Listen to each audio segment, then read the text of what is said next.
সদতীয় ছাত্ৰ সন্থাৰ কেন্দ্ৰ কমিটিৰ আজি যি 6 আগষ্ট 2026 ঐতিহাসিক মৰিগাঁও জনজাতি জিৰণি চৰত আজি আপোনালোকৰ যে সংবাদ মাধ্যম এই সংবাদ মাধ্যমক ইয়ালৈ অহাৰ কাৰণে পোনপ্ৰথমে সদতীয় ছাত্ৰ সন্থাৰ তৰফৰ পৰা আপোনালোকক ধন্যবাদ তথা শুভেচ্ছা জ্ঞাপন কৰিছোঁ। আজি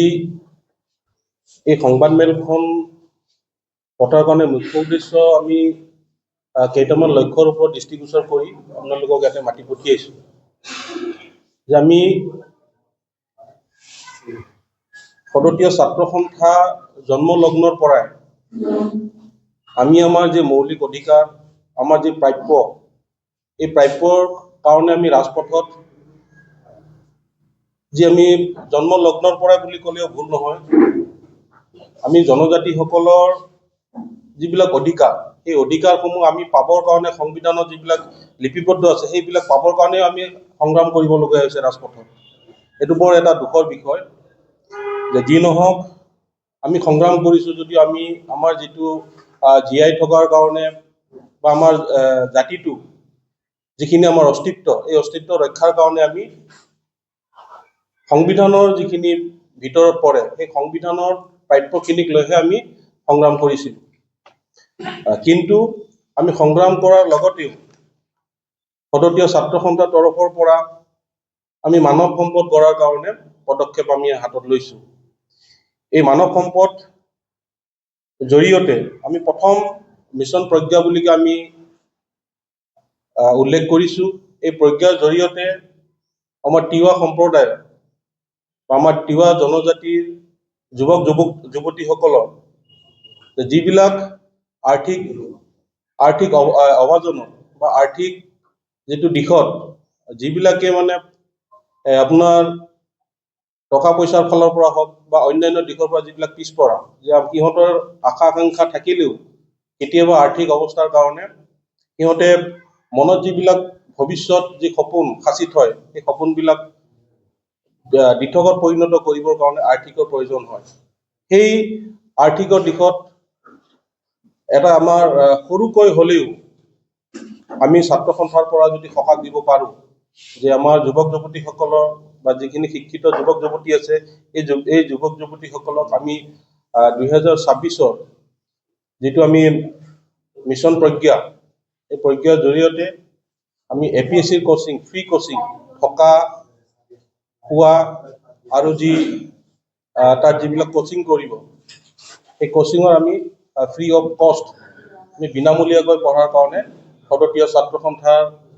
লগতে জিলা কমিটিৰ উদ্যোগত আমি এই মিছন প্ৰজ্ঞা আৰম্ভ কৰিছোঁ। ইয়াত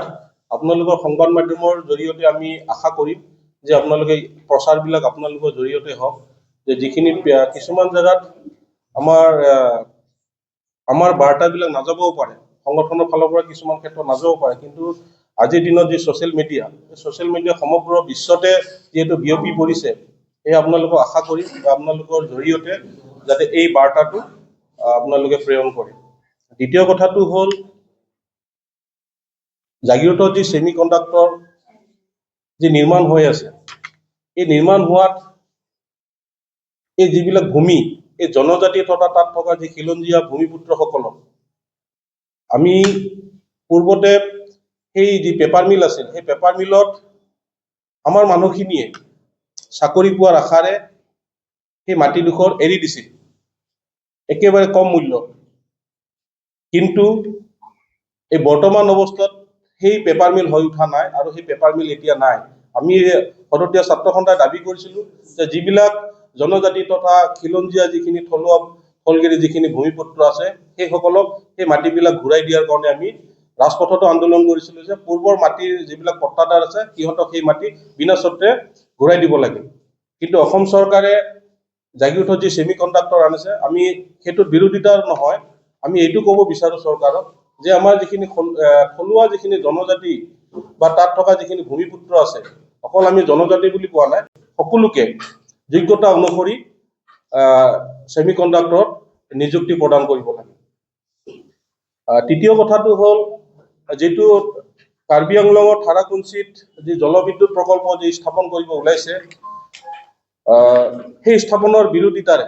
আজি আপোনালোকক আজি ইয়াত মাতি পঠোৱা হৈছে। আপোনালোকে কিছুদিনৰ পৰা ছ'চিয়েল মিডিয়াতে হওক বা তাত থকা প্ৰত্যক্ষদৰ্শীয়ে হওক,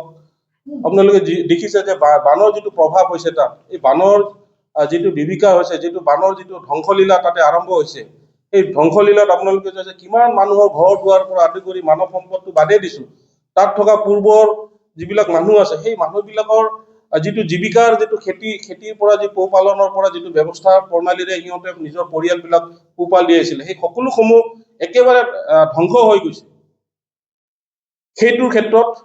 আমি এইকাৰণে মাত মাতিছো যে যিটো কাৰ্বি আংলঙত যিটো জলবিদ্যুৎ প্ৰকল্প হৈছে, সেইটো টোটেলি এটা বৈজ্ঞানিক পদ্ধতিৰে হ'ব লাগে, যাতে এনেকুৱা নহয় যিটো মধ্য অসমত মৰিগাঁও নগাঁওকে আদি কৰি কামৰূপৰ পৰা যাতে সেই যিটো বানৰ যিটো তাণ্ডৱ হৈছে তাত এই 3খন জিলাত, সেই যিটো বানৰ তাণ্ডৱ ভৱিষ্যতে যাতে আমাৰ সেই যিটো থাৰাকুঞ্চিত কাৰ্বি আংলঙৰ যিটো জলবিদ্যুৎ প্ৰকল্প হৈছে, এই মধ্য অসমত যাতে এনেধৰণৰ তাণ্ডৱ ভৱিষ্যতে নহয়। সেইকাৰণে আমি পুনৰ আপোনালোকৰ জৰিয়তে এই সংবাদ আপোনালোকে প্ৰেৰণ কৰক বা আপোনালোকৰ মাধ্যমেৰে প্ৰচাৰ কৰক যে আমি জলবিদ্যুৎ যিটো প্ৰকল্প কাৰ্বি আংলঙত যিটো স্থাপন কৰিছে, আমি বিৰোধিতা কৰা নাই। লাগে, আমাকো লাগে, তেনেকুৱা প্ৰকল্প হলে আমাৰো কিছুমান বহুত ইণ্ডাষ্ট্ৰীৰ পৰা আদি কৰি আমাৰ সংস্থাপনৰ কিছুমান কথা আহে তেনেকুৱা প্ৰকল্প আহিলে। কিন্তু এনেকুৱা নহয়, যদিহে মানৱ সম্পদ জীয়াই নাথাকে, মই পুনৰ কৈছো, যদি মানৱ সম্পদ জীয়াই নাথাকে তেনেকুৱা আমাৰ উন্নয়ন আমাক নালাগে। উন্নয়ন আমাক লাগিব, কিন্তু সম্পূৰ্ণ মানৱ সভ্যতা ধ্বংস হোৱাকে আমাক উন্নয়ন নালাগে। এইখিনি কথাকে মই আজি আপোনালোকক অৱগত কৰালো। পৰৱৰ্তী যিখিনি কথা আমাৰ ইয়াত মুখ্য উপদেষ্টা চেনিৰাম মালাং ডাঙৰীয়া আছে, তেখেতে আপোনালোকৰ আগত এইখিনি অৱগত কৰাব। আৰু মই পৰিচয়টো আপোনালোকক কৰি দিওঁ যে আমাৰ সদতীয় ছাত্ৰ সন্থাৰ কেন্দ্ৰ সমিতিৰ আমাৰ কোষাধ্যক্ষ মহন্ত চাগৰা, আমাৰ এই কামৰূপ জিলাৰ ভূমি সুৰক্ষা কল্যাণ বড়ো ডাঙৰীয়া, আমাৰ কেন্দ্ৰ সমিতিৰ উপসভাপতি ধনেশ্বৰ দলৈ, আৰু আমাৰ মৰিগাঁও জিলা সভাপতি দীপংকৰ মাছলা ইয়াত উপস্থিত আছে। আমি আজি এইখিনি আপোনালোকৰ জৰিয়তে এই সংবাদখিনি যাতে আপোনালোকে মিডিয়াত যদি এনেকুৱা প্ৰচাৰ কৰোঁ যাতে সকলোৱে এই কথাখিনি অৱগত হয়। বিশেষকৈ আপোনালোকে যিটো মিছন প্ৰজ্ঞা, যিটো আমি সদতীয় ছাত্ৰ সন্থাৰ উদ্যোগত যিখিনি আমি আৰম্ভ কৰিছো, এইখিনি আপোনালোকৰ জৰিয়তে যাতে প্ৰচাৰ হয় তাৰে কামনা কৰিছো। এতিয়া আমাৰ